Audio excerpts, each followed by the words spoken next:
नमस्कार मित्रों, पराशर ज्योति संस्थान के इस यूट्यूब चैनल पर आपका स्वागत है। मैं हूं बब्बन कुमार सिंह। मित्रों, आज सूर्य ग्रहण की कुछ बातें करेंगे। देखिए, सूर्य ग्रहण जैसा आपको पता है, ये भारत में नहीं देखा जा रहा है, कारण कि रात में यहाँ हो रहा है 9 से 2 बजे के बीच में। इसलिए चूंकि रात में हो रहा है तो अमावस्या के दिन रात में यदि होगा तो सूर्य दिखाई नहीं देगा, इसलिए यहाँ कोई भी नियम लागू नहीं हो रहा है।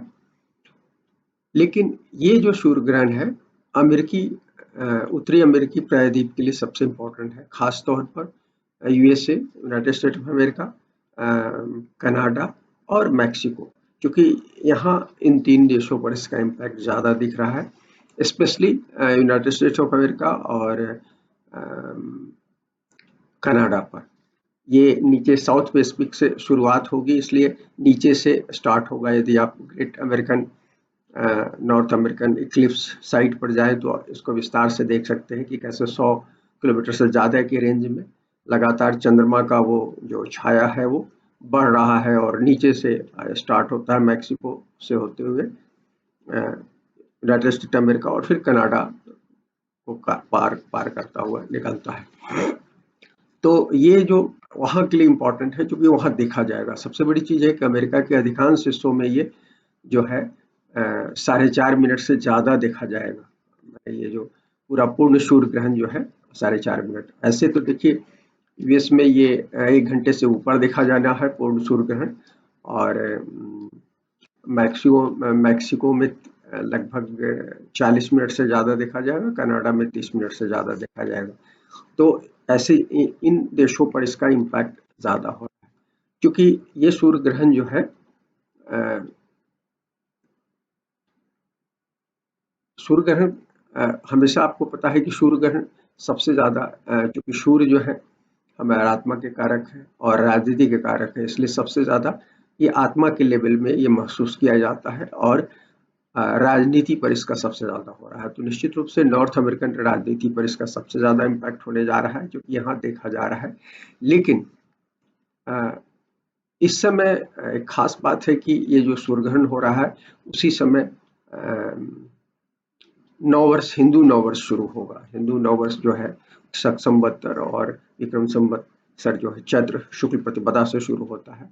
इसी समय हो रहा है जब सूर्य ग्रहण के बीच से हो रहा है। तो इसलिए यदि वर्ल्ड लेवल पर देखा जाए तो इसका पूरी दुनिया पर असर दिख रहा है। तो दुनिया भर में इस साल वैसे भी चुनाव वगैरह होने को है, तो दुनिया भर में इसकी पर असर होगा और भारत में भी इसका कुछ असर होगा, क्योंकि भारत में नववर्ष हम यहाँ से देखते हैं और पूरी संवत्सर शुरुआत हो रहा है। तो इस पर थोड़ी बातें हमने की है, इस पर हम ज़्यादा आज बात नहीं करना चाहते हैं। हम केवल आपको बताना चाहते हैं कि कुछ उपाय हमको बताना चाहते हैं आपको कि कैसे होगा और इसका क्या इम्पैक्ट होगा। कुछ बातें हमने बताई है, कुछ और हम जब न्यू ईयर की बात करेंगे उस पर हम बताएंगे, क्योंकि इस साल का जो ये चार्ट है सोलर चार्ट, इक्लिप्स चार्ट, वो लगभग न्यू ईयर चार्ट से मिलता है, तो उसकी भी अब चर्चा करेंगे तो बात करेंगे। लेकिन आज हम आपको बताना चाहते हैं जो ये ग्रहण है, सूर्य ग्रहण हो रहा है, रेवती नक्षत्र के तीसरे पाद में हो रहा है, 26 अंश पर हो रहा है। ये तीसरा जो पाद है, रेवती नक्षत्र आपको पता है कि अंतिम नक्षत्र है, और रेवती जो नक्षत्र है ये अंतिम नक्षत्र है, ये बुध का नक्षत्र है, और लेकिन ये एक तरह से चूंकि ये मीन शाइन में पड़ता है और ये मुक्ति का नक्षत्र है कहीं ना कहीं, तो ये उसको उसको इंडिकेट कर रहा है। लेकिन इसमें ये तीसरे पाद में है। तीसरे पाद में होने का मतलब है कि इस समय मोक्ष की ओर तो बढ़ना है, लेकिन बहुत सारी कामनाएं हैं। तीसरे पाद कामना का पाद होता है, तो हमारे अंदर बहुत सारी इच्छाओं को भी इंडिकेट कर रहा है। तो जब मोक्ष की ओर आप बढ़ रहे हैं और ढेर सारी कामनाएं बची है, इसका मतलब है कर्म शेष है। तो इसमें कर्म शेष है, तो ट्रांसफॉर्मेशन की स्थिति दिख रही है। और इसलिए क्या कहलाता है, बहुत सारे खासकर यूएस की कुंडली में आप देखिएगा तो यूएस की यदि 9 नंबर कुंडली लेते हैं तो ये जिस समय ग्रहण हो रहा है उस समय की कुंडली 4 नंबर की कुंडली बन रही है, और 4 नंबर कुंडली मैंने कैंसर कुंडली में 9 नंबर जो अमेरिका का हम लेते हैं साइन, धनु लेते हैं, वो पड़ता है 4 नंबर में। 9 नंबर छठा साइन पड़ेगा। तो छठे भाव में पड़ने के कारण 6, 8, 12 ट्रांसफॉर्मेशन का भाव होता है। और तो इसलिए यदि सर्विस एटीट्यूड नहीं है और जिस तरह से अमेरिका का एटीट्यूड है, अभी नंबर 1 महाद्वीप है, तो निश्चित रूप से यूएस में एक मेजर ट्रांसफॉर्मेशन की ओर इंडिकेशन दिख रहा है उसके कारण, जो कि छठे भाव में पड़ने के कारण षडाष्टक बली स्थिति हो रही है। तो इसलिए यूएस में तो बड़े पैमाने पर बदलाव दिख रहा है, राजनीति, सामाजिक लेवल पर और अर्थव्यवस्था सब जगह उसका बदलाव होगा। और चूंकि इस साल उसका चुनाव होना है वहाँ नवंबर में, तो इसलिए वहाँ इम्पैक्ट विशेष रूप से देखा जाएगा। और इसी तरह से कनाडा के चार्ट, कनाडा का कन्या कन्या लग्न की कुंडली है और कन्या लग्न में ही राहु बैठे हैं और मीन में हो रहा है, 7वें भाव में हो रहा है। तो कनाडा के चार्ट में भी ये निश्चित रूप से क्या कहलाता है, एक इम्पैक्टफुल है, वहाँ भी बहुत सारे ट्रांसफॉर्मेशन दिख रहे हैं। भारत की कुंडली में देखिएगा तो भारतीय समय में यदि आप देखिएगा, यहाँ तो देखा नहीं जाएगा, लेकिन जो मिड समय है वो लगभग जो कुंडली है वो कुंडली 9 नंबर की कुंडली बन रही है। और 9 नंबर की कुंडली जो है भारत की कुंडली, आजाद भारत की कुंडली टॉरस लग्न की कुंडली है, तो 9 नंबर जो है 8वां भाव है। तो इसलिए भारत की कुंडली में भी 8वां भाव ट्रांसफॉर्मेशन का भाव होता है, आपको पता है। तो भारत की कुंडली में भी कुछ बदलाव तो इंडिकेट कर ही रहा है निश्चित से। न्यू ये है, उस तरह से देखिएगा सूर्य ग्रहण के पॉइंट ऑफ व्यू से देखिएगा। हालांकि यहाँ नहीं देखा जा रहा है तो उसका इम्पैक्ट उस रूप में आप नहीं देखेंगे, लेकिन ट्रांसफॉर्मेशन तो यहाँ भी दिख रहा है। तो इस तरह से आप देख सकते हैं कि मोटी मोटी चीज हम आपको बता रहे हैं। तो लेकिन हमने कहा कि जो मूल बात यह है कि ये रेवती नक्षत्र है और ये कहीं ना कहीं अंतिम नक्षत्र है। कहते हैं कि पार करने के लिए एक दिशा ये बताता है रेवती नक्षत्र। इस संसार को से हम जब दूसरे संसार में जाते हैं, 12वां जो भाव होता है वो पारलौकिक भाव कहा गया है।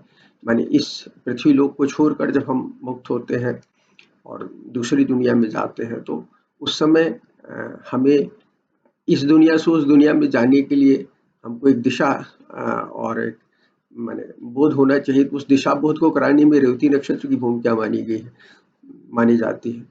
और वो भूमिका हमको मिल सकती है यदि हम उसके लिए तैयारी किए हुए हैं। लेकिन क्योंकि इस समय जो ग्रहण हो रहा है वो तीसरे पाद में हो रहा है, कामना से पाद है, तो इसका मतलब है कि इस दौर में एक तरफ तो हम जाना चाहते हैं, परलोक की तैयारी भी करना चाहते हैं, लेकिन ढेर सारी कामनाएं हैं।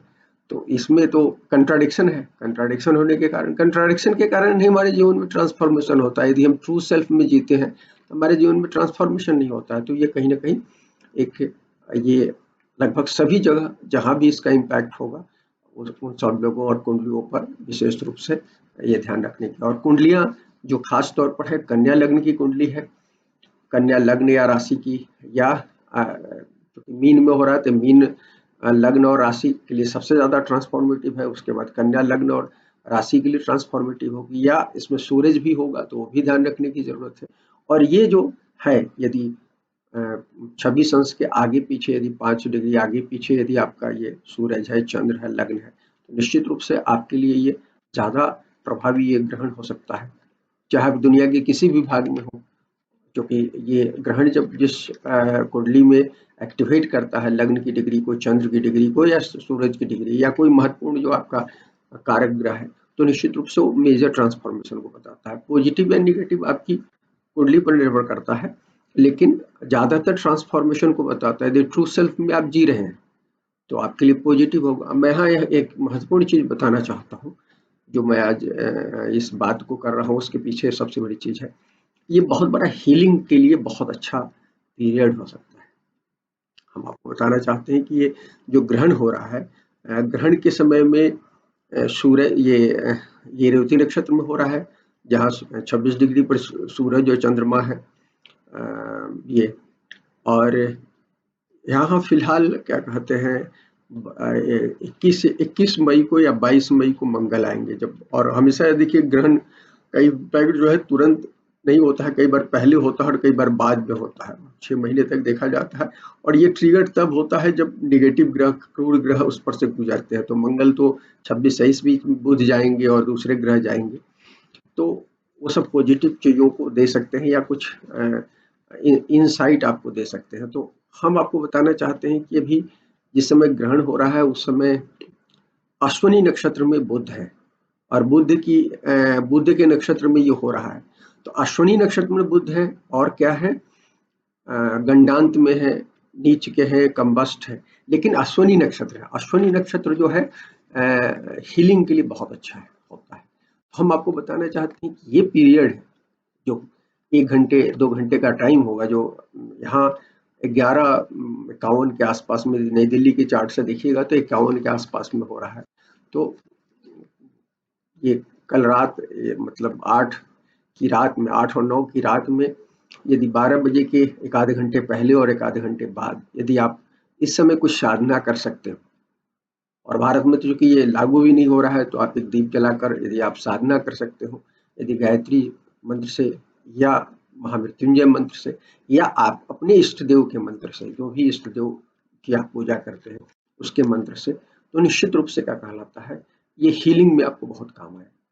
और जो लोग किसी महत्वपूर्ण व्याधि से या भयंकर व्याधि से ग्रसित है, इस समय इस इनिशिएशन करें इस चीज को, तो निश्चित रूप से आने वाले समय में इनके लिए हीलिंग प्रॉपर होगा। हालांकि शतभिषा से निकल गए हैं शनि और भाद्रपद में आ गए हैं। शतभिषा का जो क्षेत्र था शनि के उस गोचर में, वो हीलिंग के लिए ज्यादा अच्छा था, लेकिन ये सूर्य ग्रहण भी हीलिंग देगा आपको अगले 6 महीने। बल्कि चूंकि क्रोधी नव संवत्सर के समय ये सूर्य ग्रहण हो रहा है, तो निश्चित रूप से आपको बहुत सारी चीजों से हील कर सकता है इस समय का जो वो है। तो हम 2 चीजें कहेंगे, यदि आप भारत में हैं तो एक तो जाप करने के लिए कहेंगे, दूसरा कहेंगे कि यदि आप अग्निहोम कर सकते हैं तो अग्निहोम भी कर सकते हैं। अग्निहोम मंत्र, जो भी मंत्र आप उचित समझते हैं, जैसे गायत्री से हम कहेंगे, हम तो गायत्री करते हैं और गायत्री से करते हैं, इसलिए हम गायत्री की बात करते हैं। गायत्री के मंत्र से कम 108 बार यदि आप जाप कर सकते हैं तो जरूर करें। मंत्र जाप करने के बाद 1000 के आसपास में मंत्र जाप करने के बाद यदि आप ये 108 बार यदि अग्निहोम करते हैं इस समय में, नाइट के समय में, तो निश्चित रूप से यदि किसी आप बड़ी बीमारी से ग्रसित हैं तो उस बीमारी से उबरने में हेल्प करेगा ये।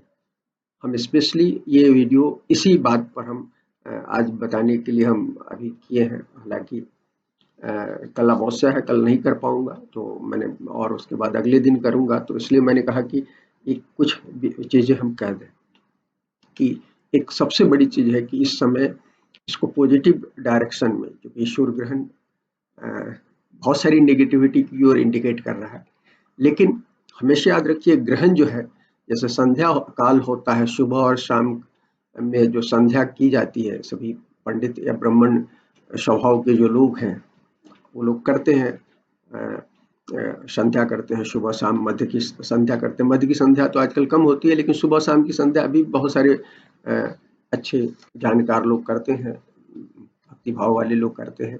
तो यदि आप संध्या करते हैं तो संध्या हम क्यों करते हैं? संध्या इसलिए करते हैं कि कहा जाता है कि वो जो काल है वो हमारे शरीर के लिए ठीक नहीं है, और उस काल में जब हम मंडिन काम करते हैं, दुनियादारी वाले काम करते हैं, तो हमारे लिए बहुत शुभता नहीं होती है।